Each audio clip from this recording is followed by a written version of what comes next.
ლიკა დღეს ჩვენ გავაკეთებთ ლაზანიას. ლაზანია მართალი გითხრათ არ არის ისეთი რაღაც ეკონომიური საჭმელი.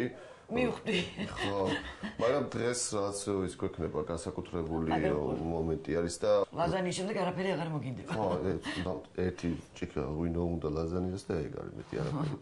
ну, რამდენიც იცით ახლა ლაზანია არის იტალიური საჭმელი, კეთდება მრავალნაირი, კეთდება საქონლის ხორცით, წყლის ხორცით, ქათმის, ასე ტომატის соусით და ასევე კეთდება თეთრი соусისაც რა. დღეს გავაკეთებთ პამიდრით.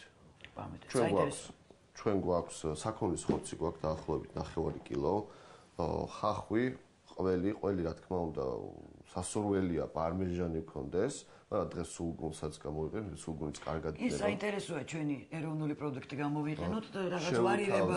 ხო, შევთავაზოთ. ესე იგი, მე წყალი დავადგი უკვე აქ დუღს წყალი. დიახ. არის ლაზანიას ფილპიტები. ფილპიტები იყიდება მაღაზიაში. ასევე თუ არ ვერ იპოვეთ მაღაზიაში, შეგიძლიათ თქვენ თვითონ აჩმის ხაჭაპურის ცომი გააბრწყელოთ, დაჭრათ, ფორმებად და ზუსტად იგივენაირი სტილით იხარშება. ზომები არის სულ სხვადასხვანაირი, მაგრამ რა თქმა უნდა, თქვენ ძალიან კარგი შეარჩიეთ აქ. გვჭირდება ჩვენ ჯამი, პატარა ცივი წყალით და ყინულებით. ეს საინტერესოა, ვერც კი წარმოვიდგინა. როგორც კი მოიხარშება, ხო? ეგრევე ჩავყვით აქ. აღარც მიეწებება, არც ზეთი არ დაგჭირდება ყოველ შემთხვევაში აი ამ სტადიაში. ზეთს უკვე ჯამშივე თვითონ იქ წავალს. ესე იგი უცებ ხდება გაციების პროცესი, ანუ მომენტალური გაციების პროცესი კი. ხორცი გამივიზარეთ, ამოიხეთქეთ თუ შეიძლება. ხორცი ახლავე. ფარში. ზეთი მინდა და ცოტაოდენ კარაქი. ამასობაში თქვენ დამიჭერეთ ხახვი წვრილად, ასევე სტაფილოც. წვრილად? წვრილად კი. ერთადერთი რო უყურებ მზარეულნებს, პროფესიონალებს ძალიან შურს როგორ მუშაობენ დანის ქვედა ტარით. მე წვერით მუშაობ და ვერ ვჭრი ესე მალე. აი ახლა თქვენ ვაშლივით უნდა გეჭიროთ აი ესე. ვერ მიჭირავს და. ხო, ეხლა უკვე დამეშალა. არა, პირველ რიგში ვიწყებ ხორცით. ლაზანია საერთოდ ჯამში ჭირდება დაახლოებით 40 წუთი. მართლა? ну ეს თქვენთვის და ჩვენთვის ალბათ ცოტა უფრო შრომატევადი პროცესი იქნება სანამ მივეჩვევით ყოველ შემთხვევაში. აი ხა მე ნიორს გავფრჩქნი. რამდენი დაგჭირდება ნიორი? 9 კილო ხორცზე დაახლოებით 3 კვილი დაგჭირდება. ამიტომ უნდა ჩავხოთ. კანის კანი რო არ ქონდეს, ასე შეგვიძლია დუღარი წყალში ჩავაგდოთ პამიდორი, მოვაშოროთ კანი და ეს იგივე სტილით გაკეთდება. 4 საშუალო ზომის პამიდორი. თუ პამიდორი არა გაქვთ, სახში შეგიძლიათ ტომატის პასტით. იცით რა, მე პრინციპში ყოველთვის მაგზამთრისთვის გამზადებული ცოცხლად პამიდორი, ესე 4-ად ვჭრი და თავისივე წვენში, ეგ პრობლემა არ მაქვს. ესეც ნიორი. ეხლა შემდეგი ეტაპი. შემდეგი ეტაპი აიღეთ და სტაფილოც ჩახერხეთ პრინციპში. სტაფილო. ლაზანია როგორც თქვი, ბალანზე შეგიძლიათ მრავალნაირი გავაკეთოთ. შეგიძლიათ უბრალოდ სამარხო ლაზანიაც გავაკეთოთ, მარტო ბოსტნეოთ, ყაბაკი, ბადრიჯანი. ფილფიტები? მე მგონი არსებობს სამარხო ფილფიტებიც. ამას მე სუპერმარკეტში გავარკვევ. დავატებ ხავს. ნიორსაც ამას შევწვავთ დაახლოებით 1-2-3 წუთი. ის სუმი გამოუშვა. ეს ამოურიოთ კარგად. კარგი, ეს ამორევის პროცესი მომწონს. всё, მორჩა მე მგონი. აი, ხახვის ჯამს ავიღე. კი.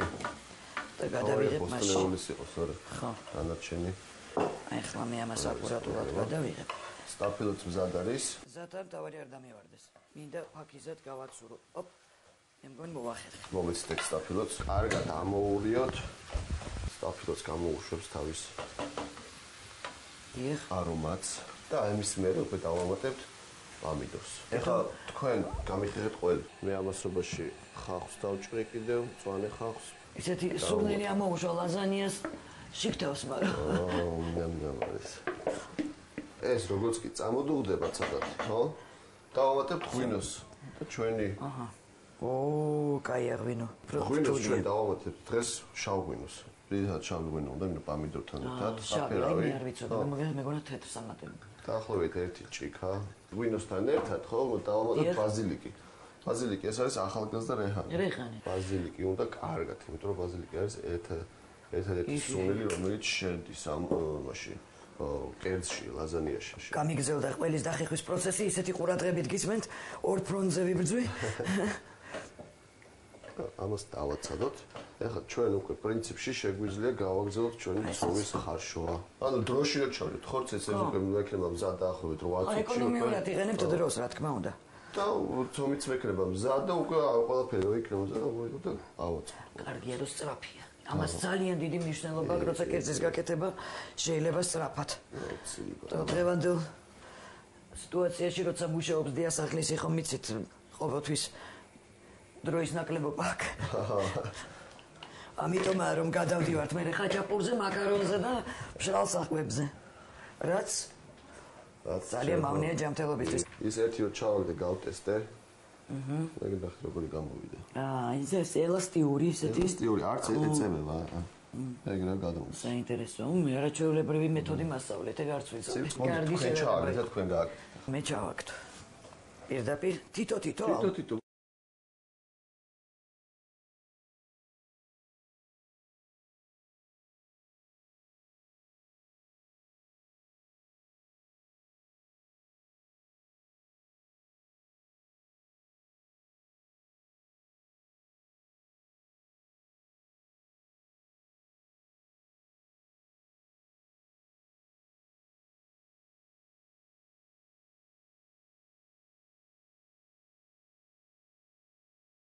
ხორცი დაგვრჩა ჩვენ ამ ხორცისგან შეიძლება უამრავი რამე გააკეთოთ.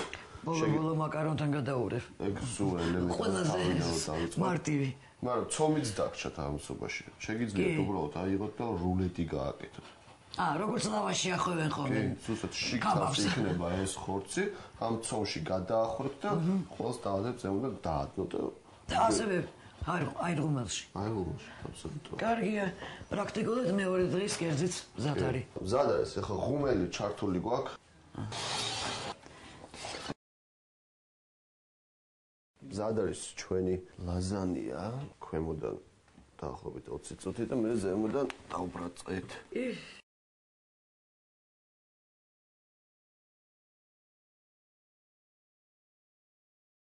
მეორე ტიპის ესაჭირჭად და ჯანდაბას ჩაწერა. ღვინო ხდება ძალიან. ლაზანიას გავუწევს. ჩემცდას. მე მინდა ამის გასინჯვა. ძალიან. ჯადოქარი ხართ. მე აღარ მინდა არაფერი.